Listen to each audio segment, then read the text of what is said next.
Love this podcast? Support this show through the Acast supporter feature. It's up to you how much you give, and there's no regular commitment.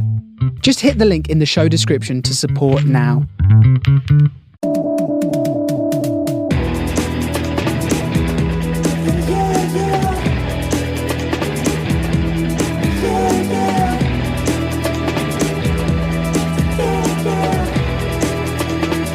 Welcome to the Apollo Audio Podcast. Hello, hello. I'm Martin Lumsden, producer and engineer, and you are? Billy Hill's owner, guitarist, musician, entrepreneur, multi-personality. No, I'm not multi-personality. Schizophrenic.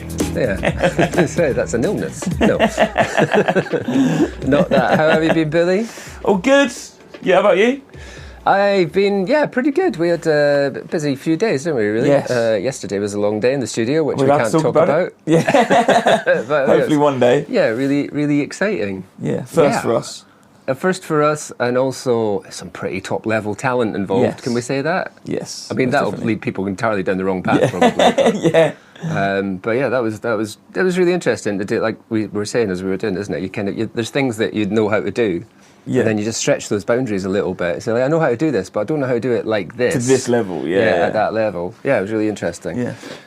So that was a lot of fun, and we've signed off a couple of mixes again this week. So Get a lot of inquiries, aren't we? Good. Recording. Yes. Lots of action, which is lovely. Obviously, it's lovely that for two reasons. Obviously, the point that people are getting in touch with us.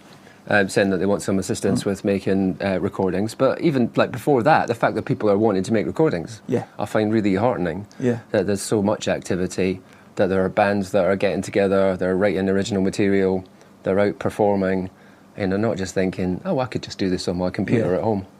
It's because they've seen the plants in the studio. They've seen the plants. And it's enticing. That's what it is. Well, I've been, I don't know what the right word is, forced, I suppose, into I've been looking at a bit of feng shui. Do you know what feng shui is?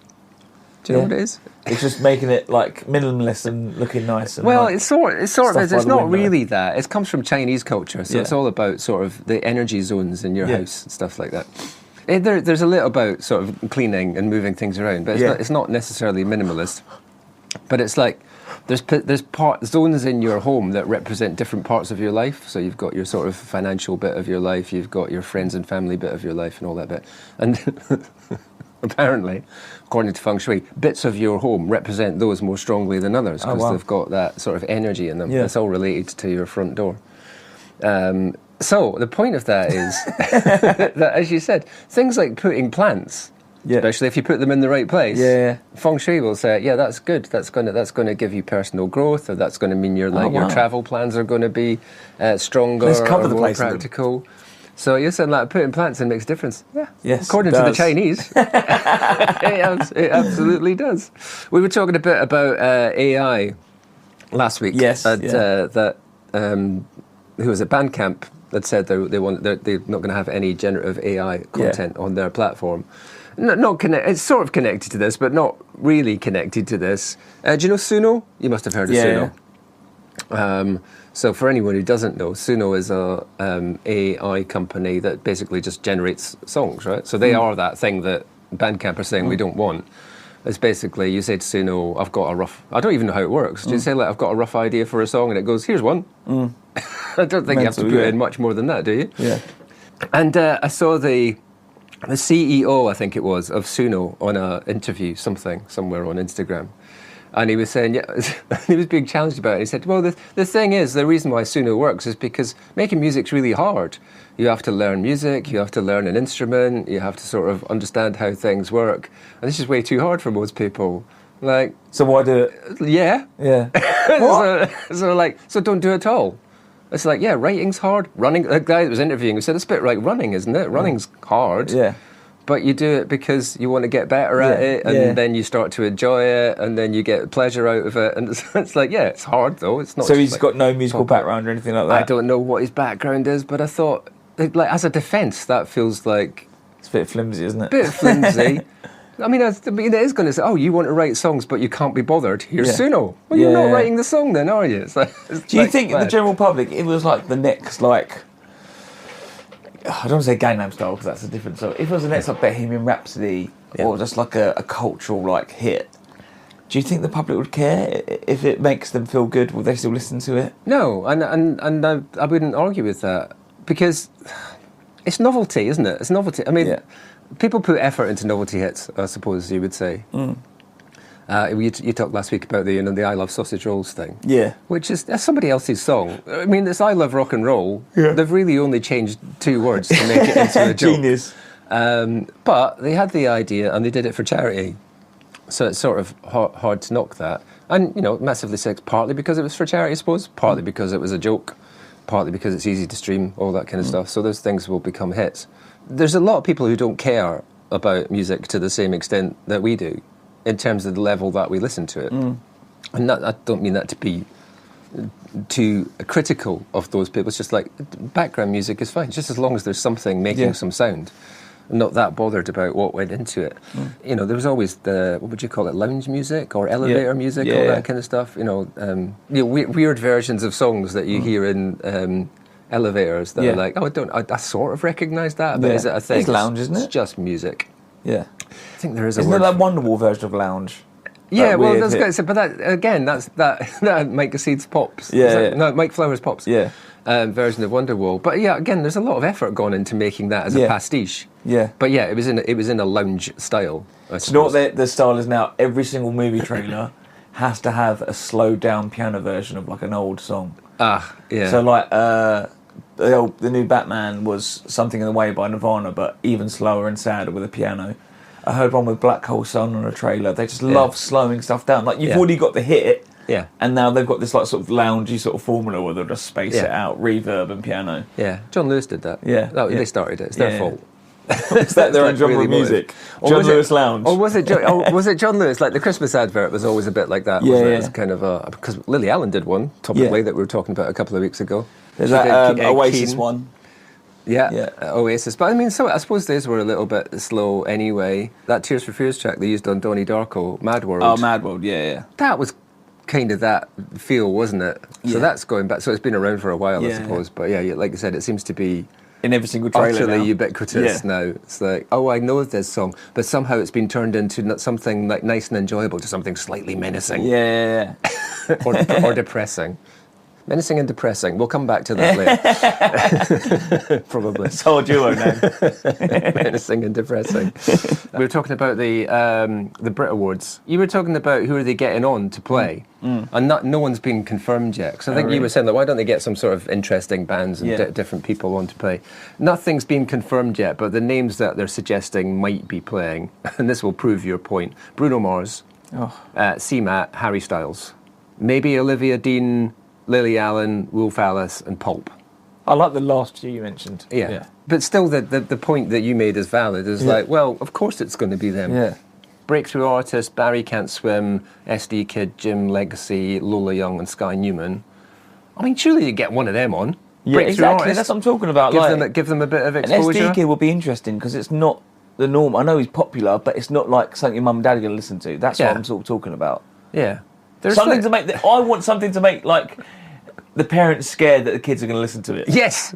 That's what I want. Like the Sex Pistols again, something like that, something swearing, something going on, something different to break the mold. I think I said to you, one day we'll talk about the KLF. Because their appearance at the Brit Awards was quite something. Yeah, exactly. They came on and machine gunned the audience. Yeah. I even remember like Kanye did one, must have been 10, 15 years ago. Yeah. And he had literally like a mob with him and he had like flamethrowers and it was... Oh, yeah. That was like, it was different. I know he's a pop artist, but it was different. It was cool, like, and he's, again, something a bit controversial. I think maybe like things like International Group, it's good to see, like Geese are in there and you can well, everyone's into Geese right now. But Turnstile are in there, cool, which I suppose is a good thing. We've spoken about that sort of, hardcore crossover. So the fact that they're in there as International Group, that's pretty promising. I think Sleep Token have been nominated for a couple of awards. Yeah, Group of the Year. Sleep Token are in Group of the Year awards. Yeah. Which, I think, like it's different, but commercially successful as well, and people are paying attention. So I suppose it's not being ignored, but it's still very sort of light in terms of representation, in terms of things that aren't just all the sort of big pop acts or the big commercial acts, or the things that I suppose all the people that are in it's all the people who would like be in the what used to be like the daily newspapers, right? The Sun and the Mirror and all that kind of stuff. Those are the ones that are interested in. But if you were reading the music press or the sort of background stuff, none of them are sort of showing up in award ceremonies. But the Brit Awards is what it is, I suppose. It's always going to be I want more debauchery, the like more in the popular 90s. artists. That's maybe why I think, like we said, things like the Mercury Awards tend to be maybe a little bit more interesting. Yeah. Then you might go, oh, I've never heard of them. Yeah. Lady Gaga and Bruno Mars' Die With a Smile is in the Song of the Year. Yeah. Did that not come out about 3 years ago? Yeah. And worse than that, a Pink Pony Club by Chapel Roan. That's definitely been out. That definitely came out about 3 years ago. Like, something's wrong. It just feels so old. If that wins, it just makes everything sound so dated. Yeah. I mean, maybe it does qualify, and maybe it deserves to be nominated. But if that wins Song of the Year in the Brit Awards 2026, it just makes them look so out of touch, doesn't it? Would it have to have been come out like early 25? But surely it's been no longer out than that. It must be something like that. So it feels like it's odd that it's in there at all. I don't know what the qualifying like dates are or whatever thing like. But I say it just seems so weird that Pink Pony Club's been around, unless it's just been around so much that we feel like it's been around for so long. But I don't think that's true. I think it's been around. It feels for like it's been longer. A long time. Yeah. I'm sure you did. Anyway, there you go. Brit Awards nonsense as always. We're still not being invited. But We're going to host it. maybe one day we will. I was listening back to the episode we did last year around the Brit Awards. I was talking about cakes. Cakes. I nearly got invited to the Brit Awards. Oh yeah, by the Hertford Cake Company. Oh yeah. Yeah. God, we got stuck on cakes for that entire episode after that. So it's quite funny. Do you want to do more, or should we go into the album? What else you got? I've got one more thing. It's just a throwaway comment I heard at the end of a podcast I was listening to the other day, and I thought fascinating. He said, all the problems with modern music can be nailed down by one thing: the invention of headphones. Oh. Expand. Well, he didn't. Well, I thought that's interesting, but the way that I took it was, when everyone starts using headphones, you take music from being a communal experience to a personal experience. Oh, okay. Yeah. I think that was his point. I was thinking, was it because there's high quality and low quality, and you might think of shit because you've got some shitty headphones, or maybe. you've got another way, like it's not supposed to hear, like you got the extra bass headphones, you got these like different quality ones as well, so you're not hearing how it's supposed to be heard at the time as well. Yeah, I think there's a bit of that, and you hear more of the stuff going on that might didn't notice that. Yeah. And like you said, that older stereo mixes that have got that big left-right separation, you'll really notice that. I remember listening to a song where the vocals in the chorus slammed in right on the far right of the mix. There's bloody hell. Yeah. So off-putting. But he said, I think his point was, you take it from a communal experience to a personal experience, whereas it used to be that everyone would listen to you'd put a record on in a room, everyone listens to it together, or you hear radios playing out of windows and all that kind of stuff.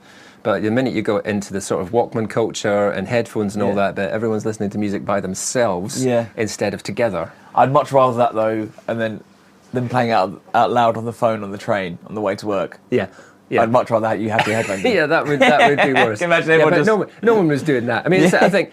You see, it was like radios playing out of windows, or you'd go to someone's house to listen to their new record and all that kind of stuff. And I think, more of an experience. I can get his point that it's sort of, the more we've gone into headphone culture, the more you remove that communal experience. I've never thought, because I suppose I didn't grow up in that time with like the boom boxes and the records.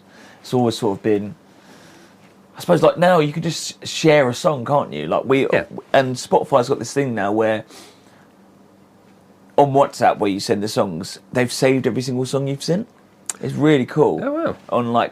So if Jack says, I'm on a group chat, but I can see what songs Jack has sent me or whatever, and it's really cool. You can sort of build a playlist from that. So you're sharing songs still, but you're listening to it not with the other person. You're listening to it separately, but the same song. So it's changed in a way, isn't it? Yeah, a little bit. Yeah, and so we're always doing that. Certainly, like I said, we would swap tapes and things like that. Give people like, I've got this great album, I'll give you a tape of it. Yeah, that was a different way of sharing. Yeah, I still remember like making like burning discs and making like my own sort of playlists and stuff like that. But that is just a playlist now, isn't it? Yeah. There was a good little platform, early days of all of this kind of stuff. There was a little platform called This Is My Jam, I think it was called. Yeah. And it was the point of it was that you would say, I'm loving this song at the moment, so you would share it with your friends, and just whatever song it was, you could pick it up. But I was still, I'm trying to think how they actually managed to do it, because it must have been the early days of Spotify or something else. Where were you listening to the actual song? Yeah, if you were doing. Well, MySpace was so big for music as well, wasn't it? Yeah. When I didn't have it, but I've seen stuff online where like you have a landing page and you have your song of the day on there, don't you? Yeah. And I think Instagram's getting a bit more like that now. Like I spend, when I'm doing social media stuff for Apollo and stuff like that, I write the post, but then spend another 10 minutes like, oh, what song will go well with this post? Yeah. Yeah, and you spend time, because that's like your sort of statement, and like, you're putting that across, this is me, this is my taste, this is my jam. Yeah. And that's just important now. Yeah, it's representative in so many ways, isn't it? Like I said, this is me, this is my jam, but also when you're doing it, I suppose from the studio point of view, you're thinking broader than just yourself and your friends. You're thinking about what represents the culture that I'm trying to represent here as well. There's a sound that creates a vibe around the whole brand. Yeah, doesn't it? You go, my God, you're thinking about branding on the music that you use. Yeah. But it's a really good point. Yeah. And much deeper than just going, I'll get Suno to do it. Yeah, exactly. Or AI choose me something. Yeah. But you're choosing something that really represents what you believe in. Mm. Yeah, really crucial.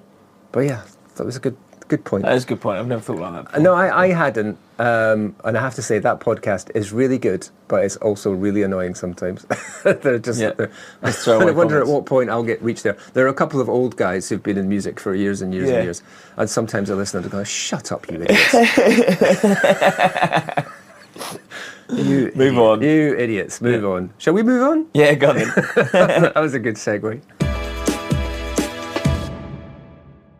So last week we were determining what album we would listen to. And, and we had a chat about it being, I don't know why we were chatting about 10 years since 2016, because obviously that's true of any year. It's 10 years since 10 years before. Yeah, why is that this the thing this year? Why 2016 particularly? I think it's mainly remembered as a lot of famous people dying. Yeah, the year everyone died. The year everyone died.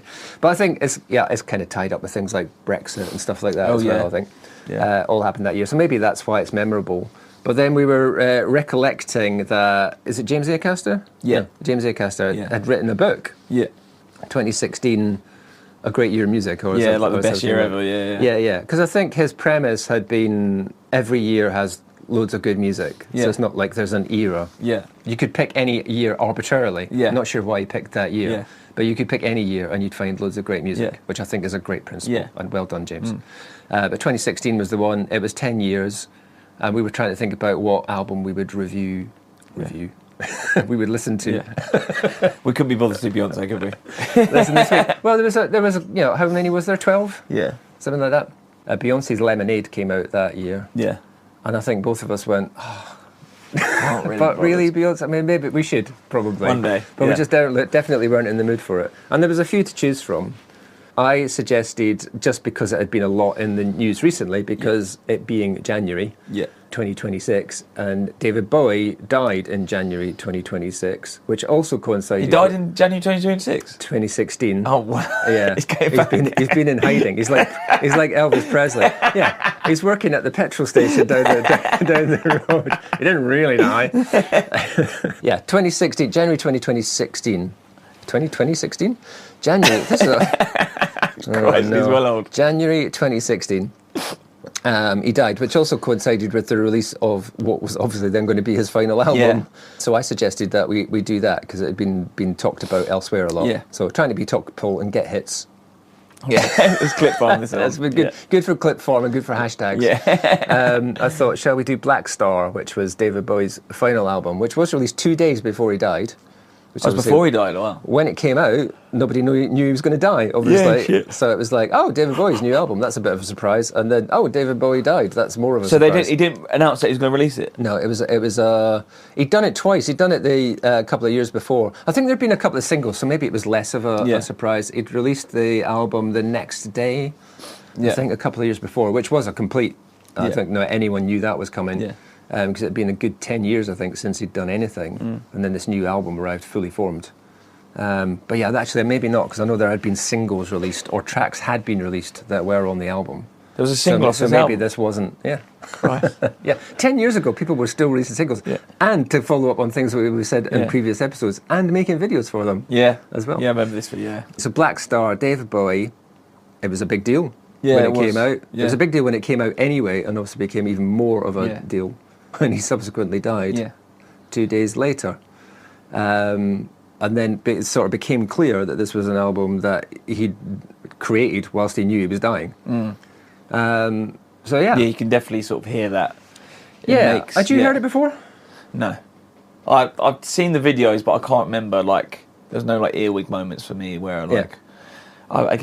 We've tried David Bowie before. I obviously love the hit, and I appreciate his music, but I wasn't brought up on it, and it's not really massive. I love Heroes and the hits, but I've never gone out my way to properly listen to them. We tried to do. Was it Low? We did Low, and we did Hunky Dory as well. We've covered. So again, I appreciate it. It's the first time we've done an artist for a third time, I think. Oh wow! In fact, we've rarely done any artist twice. But there you go. So no, I didn't. Did you? I did listen to. I'm not sure I even listened to the whole album, but I was aware of the sort of, again, talking singles, or at least lead tracks. Yeah. The ones that had videos when it initially came out. What was the lead single? Or the one where he's got like I think it was Lazarus was the single. I think that was the first one that came out. Yeah. Because there's a bit of a story around Lazarus as well. He'd written a stage play musical. Oh, cool. That was also called Lazarus. Yeah. I think music from. That song certainly was part of it, and songs that are on this album had existed in other forms, like different versions of them had been released previously, but then massively reworked for this album. I think there was that, and I think I Can't Give Everything Away. I think that was another promo track from it, and I think Blackstar itself as well. Yeah, I think were all sort of promotional material. But there's only, 7 songs on the album? Yeah. There's not many, and it's only 40 minutes long. Yeah. And the first track is 10 minutes. That's never a good idea. And the third track is 6 I minutes. instantly thought I'd turn that on. Last track. If you're going to do a 10-minute song, put it last. Yeah. You can't open an album with 10 minutes. If you're David Bowie, you can. But, shall I delve into my listening experience? Yeah, tell me what you thought, yeah. So, put it on. I was like, we finished the podcast last week, and I always put it on as soon as we talk about it, get it going. Put on 10 minutes, I was like, oh Christ. And the first couple tracks feel like a panic attack. Yeah. Honestly, it was just like, send me a bit sideways. I was like, I don't know, I'm not too sure about this. The most mental drums and jazzy saxophone. Yeah. And then I put it on last night to show Charlotte, and she said, I thought it was great. It sounds like something out the Mighty Boosh.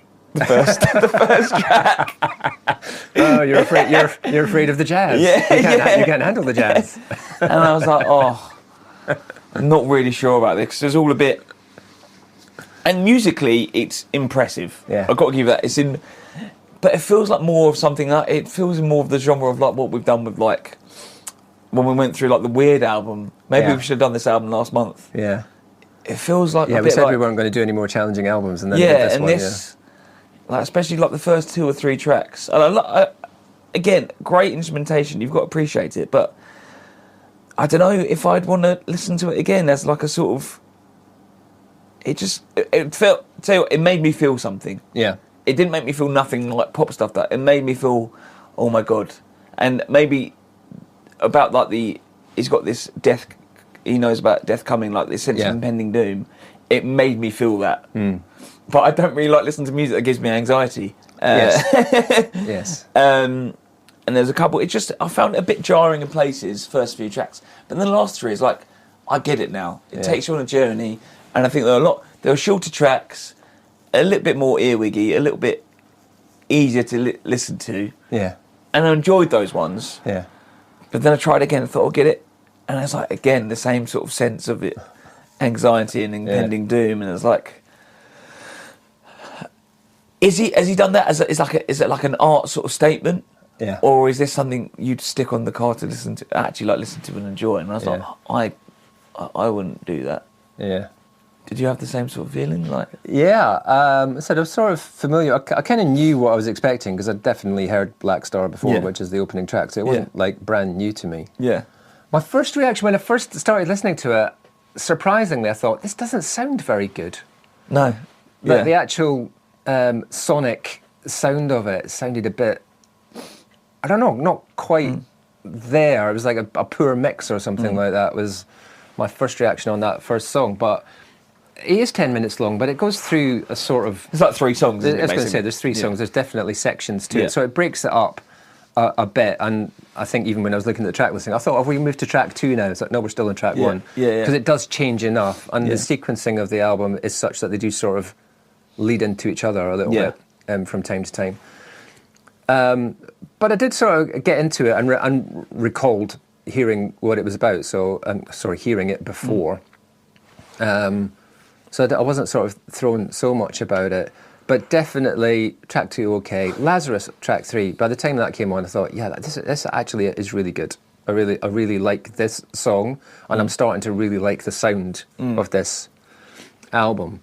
And subsequently, having listened to it a second and a third time, and I think I noticed it particularly on Lazarus, because I'm a bit more familiar with David Bowie probably than you are, the thing that struck me as I was listening to the performance on that was, and I think I really liked this fact about it, this is David Bowie, but this is David Bowie old. You can hear that he's old. Yeah.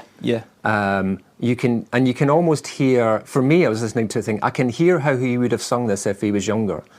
It would have been the same song, but his performance of it would have been different. Same voice, but not the same voice somehow. And I really liked, I suppose, that he'd lent into that and wasn't... Because I suppose we can think of bands that don't do that and singers that don't do that. That are still kind of delivering the same performance, still trying to do the same thing that they did 20, 30 years ago.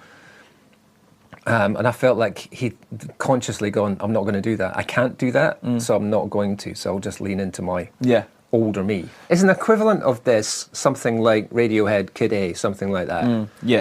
That, we're not trying to have pop hits here, but we're making music that we like. And if there's a difference, I think I find the musical arrangement of the Radiohead stuff, the instruments that they use, for example, I find more appealing to my taste than this. I could like this album more than I do if I spent a bit more time with it and if I was more used to the instrumentation and the genre. If you're more jazz-inspired, then I get that. And but that's the bit that puts me off, I think. Yeah, I really like the Kid A analogy, and I don't love the album, but I'd much rather he do this sort of album as a statement of stuff he loves rather than like a sell-out pop album, just like another I'd rather, again, this made me feel something. I don't love it, it's not a bit of me, but I'd rather this than bland go-to throwaway choruses. There's something in this that you can... It's repeat value, like there's something else you can find. And like the second time, I think it was like the third or fourth track, there was this bit on the bass guitar, it sounded so heavy when it drops down. I was like, oh, I love that. There's bits of elements there. And I appreciate that about it. And what I was just going to say is, if this wasn't his last album, do you think it'd be as critically acclaimed, probably? I think it definitely helped. And even as a general thing, I was thinking about this as I knew we were talking about David Bowie. There's something about the sort of cult of David Bowie that I find... Sorry, everyone who's listening to this who disagrees with me, but it's a bit like, oh, come on. In fact, one of the things I've heard a lot of people say recently, and I want to sort of remind the people who get a bit overblown about David Bowie, one of the things I've heard people say who've met him, who said the greatest thing about David Bowie, he was a really ordinary bloke. You think you're going to meet David Bowie, and who you actually met was Davy Jones. He's just like a guy. Whenever you met him, there was nothing really sort of... I mean, maybe it was different in the 70s when he was all coked up and stuff like that, but that they said he was just such a genuinely just ordinary, mainly ordinary. And I think, some of the stuff that's said about David Bowie forgets that is the truth of it, and forgets that for long periods of time he was a bit irrelevant. And he had these massive commercial hits, talking about what you're saying about these big pop crossovers. He had these massive commercial hits in the early 80s with Let's Dance. And I think he even annoyed himself with that. I think he wanted that, and then when he had it, he went, that's not me. And then I think he sort of did a sort of 2 or 3 year period of making commercial pop albums. And he almost like went, oh shit, I have to not do that anymore. And then I think he sort of lost his way a little bit. Those last 2 albums, because the one before this one as well was critically very well received as well. Yeah. So I think he'd sort of refound his ability to be critically acclaimed later on. I wouldn't be surprised if this one was critically acclaimed. I don't know if it would have been so successful and maybe not quite so revered. I think it's because he died. I mean, there's some truth in it. Because he died immediately afterwards, there was a lot of sort of reading into the meaning of it. Yeah.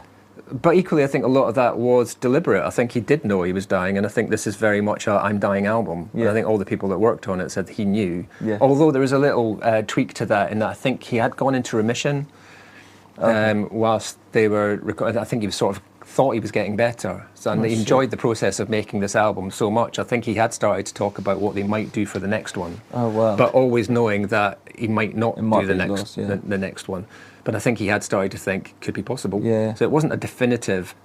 Yeah. In the end, it wasn't an absolute definitive until it was. Yeah. I think he had started thinking about what's next. But I think it's a good point. I don't know, honestly. I think there is a bit too much of the wasn't he incredible? I think he is one of our best artists in terms of overall contribution to music. And this is what I don't think I'll never truly be able to grasp, because I didn't grow up in that era, like how big and how influential he was, and how... Because when I grew up, you obviously know who David Bowie is, but it wasn't at his peak. Yeah. It wasn't like... So what's interesting, when I was first getting into music, David Bowie, even then, was a reference for those artists. Mm. He wasn't contemporary with those artists particularly. They were sort of looking back and saying, we like David Bowie from the 70s, not David Bowie now. Yeah. And that was in the 80s. Mm. You know, that was all that sort of new romantic era. It was like, David Bowie was a big influence on us, but it's not David Bowie now. It's David Bowie then, all the stuff he was doing before. He's gone such an odd... Because he's one of those guys that he really tried, and you wonder if anyone would get this opportunity anymore. He tried really hard in a lot of different ways for a long time before he actually got any success. Do you have a different name, different band before? He was in a couple of... I think he was in a skiffle band originally. Yeah. He was in a couple of bands. Then he had some solos. I think he did a solos thing, maybe under his own name. His first album was called David Bowie. Yeah. No success at all. His first big success was Space Oddity. Yeah. And that wasn't even as big a success first time as it was second time round later on, because off the back of Hunky Dory and Ziggy Stardust, that got a new lease of life and became more successful, that song. But for a long time, Space Oddity came out, and he was seen as, again, going back to what we talked about before, a bit of a novelty. He'd written a song about a spaceman, and he didn't have any other hits after that. So he was, a bit of he's just that novelty act guy who wrote a song about a space guy, and he hasn't had any other music or any other hits since. So he was...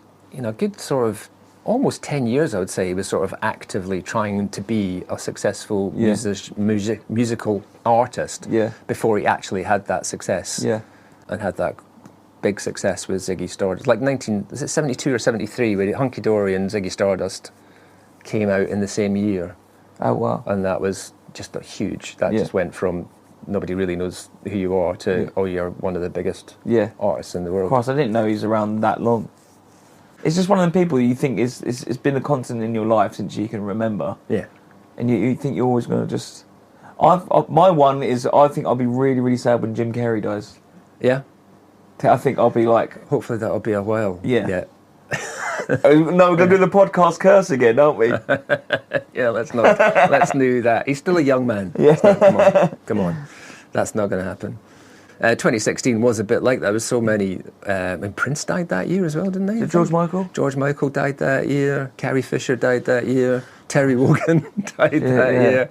It seemed like it was kind of one thing. Alan Rickman, I think, died that year as well. There was so many sort of... They seemed to be just like knocking all your sort of popular icons seemed to be getting knocked off one after the other. But what was that thing? It was like people that grew up around that sort of time of celebrity, and like they have sort of reached that age. Yeah. We would expect, but to all happen in 1 year is a bit mad. Yeah. But the thing is, I suppose this album is unusual that it is very much linked to his death. I'm not sure that's true of... I can't think of any other artist where their final album and their death, and they know about it as well. And they're so intrinsically linked with each other. Not Prometheus, that's a film. Yeah. Where they die, comes out after they die. Like Posthumous. That's the one. Yeah. Not Prometheus. Yeah. That's different because they've died and they've got artwork that they've been working on. They don't necessarily know they're going to die. They've been killed or whatever. Yes. This one is, you can hear it. Yeah. And there's sort of like a message in it. Yeah. And that's why it's quite haunting. Yeah. So that's why I do think it stands out more than any other like ones that. Yeah. And the sort of incredible coincidence of it. They can't have planned it to this nth degree. No. They planned the album coming out. It came out on his birthday. Yeah. That makes sense. We'll release it on your birthday. That makes sense. But the fact that he died 2 days later, it's like you don't plan that. Yeah. So that whole cycle of, album coming out, it's your birthday, you've died. The whole thing becomes just such a feature of the whole thing. And I can't think of another example of something that's so intrinsically linked all together. Yeah. That makes something else. Enjoyed is a little bit of a stretch to say I enjoyed it. But it's nearly right. I nearly enjoyed it. I think that's probably right. I nearly enjoyed it. It feels like it's the sort of music that people should be making, if that's not too broad a statement. But there's something about this, like, it's so intentional. It's so much, this is me. Yeah. It sounds like David Bowie, even though it doesn't sound like any other David Bowie album that he's ever made. That's what I was going to ask as well. I don't know enough Bowie. Is this a follow-up to the album he had before? Yeah. Or is this just like... Because I love that. That's what artists should be doing. Artists shouldn't be going along with what is popular in the charts. Yeah. That's not what artists should do. Yeah. I know your label might want you to do that, but you should be putting out, like, art that comes from within and what you want to do, what you think sounds good. Yeah. Because people like your music for you. Yeah. You don't get into music, hopefully anyway, to be to write bland pop tunes or whatever. You get in it because you think you've got something to say and something different. And the fact that one of the biggest artists in the world can put out like this weird jazz haunting record, I think is really cool. Yeah. Doesn't mean I thoroughly enjoyed it. Yeah. But I think that's what artists should do, really. Yeah, and it doesn't need to be... appreciate it more. I mean, it's that commercial thing, isn't it? Yeah. It doesn't need to be for everyone. The fact that not everyone likes it or not everyone gets it, it's not the point. No. It's like, I've made the thing I wanted to make. Yeah. And I feel like, from talking about David Bowie as an artist, I think one of the things that he was respected for was taking big swings and doing stuff that was like, all right, that's not really something we've heard before or something we necessarily expected you to do. And you sort of switched genres a little bit and gone into something, and you've taken that on. You've got to become the next trend. You don't want to join the trend, you want to make the next one. A bit, like going back to the Radiohead reference, a bit of that kind of, I've had this massive success with something like Ziggy Stardust, and you're like, all right, I'm not going to do that anymore. I'm going to do an American soul album. Yeah. What? Yeah. But I think that's one of the things that he was respected for, and it was that sort of late 80s into 90s period when he was kind of going, like, almost trying to chase that commercial success rather than just do the thing. I think he was trying to have a bit of both and failing it. Yeah. And failing at both. But that's a personal opinion. But yes, nearly enjoyed it. I think, what's the best way of saying this? I think I really respect what he did with that album and what he must have gone through to make it. Yeah. And that it is such a concise statement as well, if you like. I mean, maybe that was needed to be because of his health or whatever. Feels like it doesn't feel like it needs to be any longer. No, that's it. No. But if you were in that scenario, I suppose partly the temptation could have been just to go like, well, I'll just dump everything out. Yeah. But it feels like it's a bit more, what's the word? More time has been taken to make it take less time. Let's just keep it to this. Let's make these things really good rather than add lots of other ideas or stuff like that. Do you think it vinyls?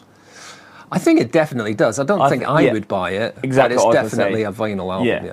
The way it sort of goes into it, and it's a journey, and that's what you want your vinyls to be, rather than just a collection of songs. It's an album, isn't it? And So yeah. Actually, I'm saying I wouldn't. I might. Yeah. Because I think it might grow on me even potentially, but it's one of those things. If you want to have a really depressing dinner party. Well, I have depressing dinner parties, as you know. Because I stick on Nick Cave and follow up with David Bowie, and everyone leaves really sad. Maybe if you play it backwards, it's got a message. Oh, it probably does. There's all that sort of stuff. There was messages there was like the artwork for the album. Why is all the stars split up? Sorry? Because it's got the star, and then it's split up at the bottom. Oh, underneath. That's supposed to say Bowie. Oh. Yeah. I mean, I had to read that. I wouldn't have got that. But it's stylized. The segments of the star read Bowie. Okay. underneath. But no, I think the album cover was cut out so that the star was on the outside and the inside was the black cover. But I think people found out later if you held it up to the light, you could see a star field. Oh wow!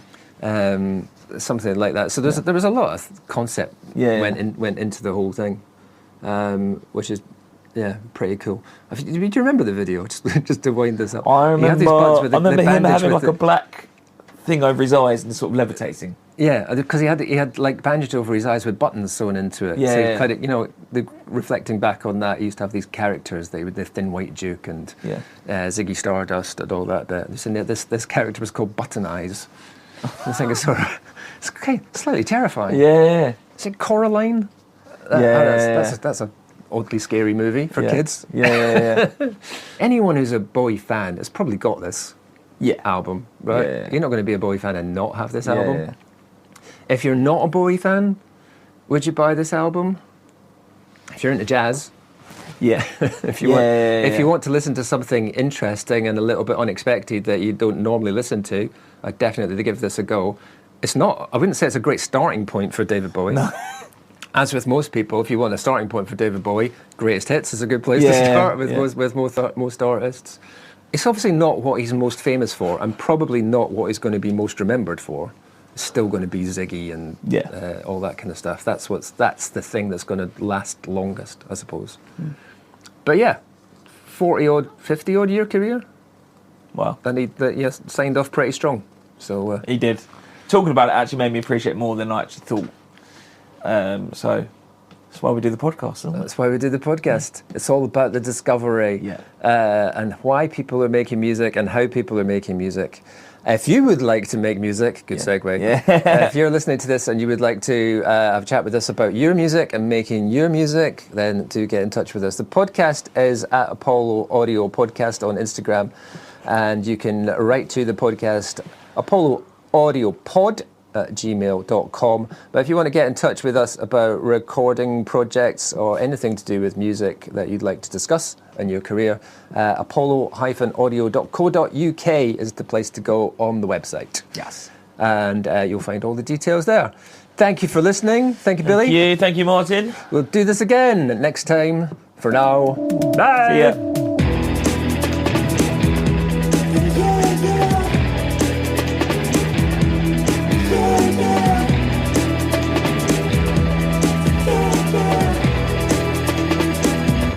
You sure you forgive me?